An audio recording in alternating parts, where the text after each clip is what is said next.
Saudara Proklamator Kemerdekaan Indonesia Insinyur Soekarno atau Bung Karno harus menerima kenyataan sering berpindah dari satu tempat pengasingan ke tempat lainnya. Pemerintah Hindia Belanda tidak ingin membiarkan Soekarno bebas bergerak melawan kolonial Belanda. Selama 4 tahun pengasingan di Provinsi Bengkulu, Soekarno menjalani berbagai aktivitas dan menorehkan jejak sejarah bagi kemerdekaan Indonesia.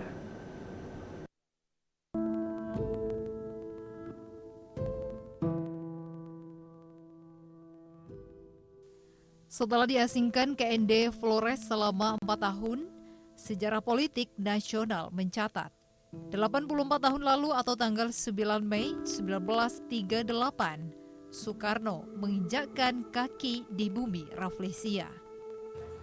Iya, berita tentang seputar Bung Karno di pengasingan Bengkulu ini memang penuh warna-warni ya. Yang pertama, bahwa kedatangan Bung Karno di Bengkulu ini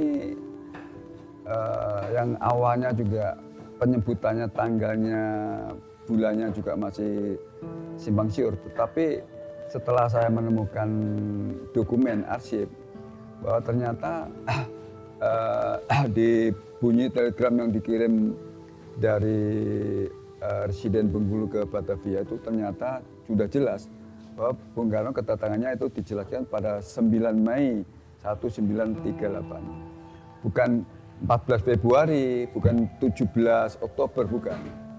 Kalau 17 Oktober itu terlalu jauh. Kalau 14 Februari itu kan baru SK-nya dia dimutasi, diasingkan ke Bengkulu gitu.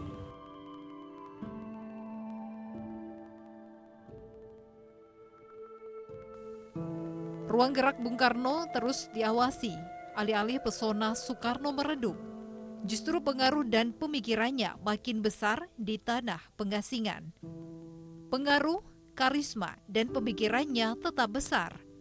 Modal itulah menjadi cara Bung Karno melepaskan belenggu penjajahan di tanah Nusantara.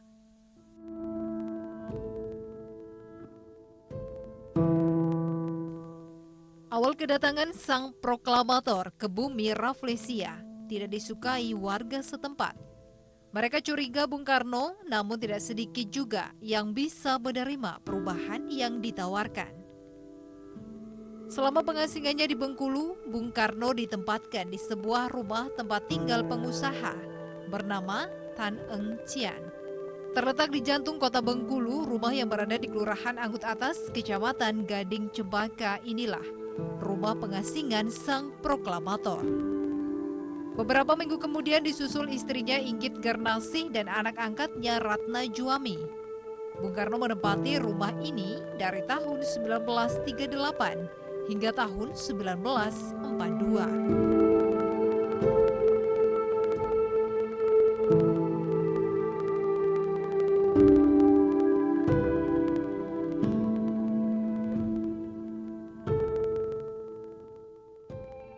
Berbagai peninggalan Bung Karno dirubah dengan bangunan berukuran sekitar 9 kali 18,5 meter, masih tersimpan rapi.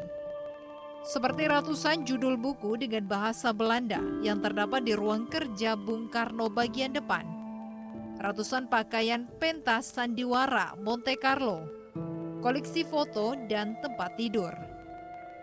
Tidak ketinggalan juga satu unit sepeda ontel yang digunakan Bung Karno beraktivitas. Satu set kursi di ruang tamu, lemari makan, surat cinta Bung Karno untuk Fatmawati dan meja rias yang terdapat di kamar Bung Karno. Bung Karno kan pernah membantu toko mebel Sukamerindu bersama dengan seorang Cina yang sudah masuk Islam juga, tokoh Muhammadiyah juga, dan itu dia punya karya semacam toilet ya, semacam meja rias itu. Sekarang bisa dilihat di rumah Bung Karno.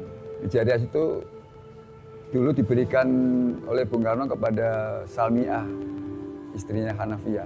Kenang-kenangan, tapi oleh Pak Hanafiah itu disumbangkan kembali ke masjid, ke Anggut.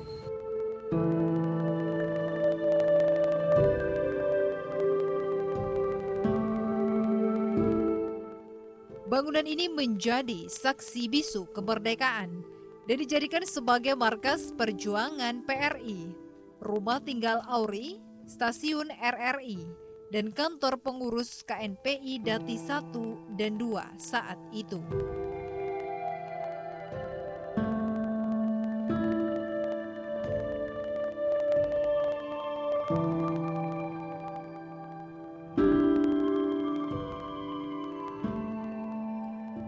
Di bumi Rafflesia inilah Soekarno bertemu dengan Ibu Fatmawati dan merajut cinta, hingga menjadikan Ibu Fatmawati ibu negara pertama Indonesia dan juga menjahit sang saka merah putih dan dikibarkan saat Hari Kemerdekaan 17 Agustus 1945.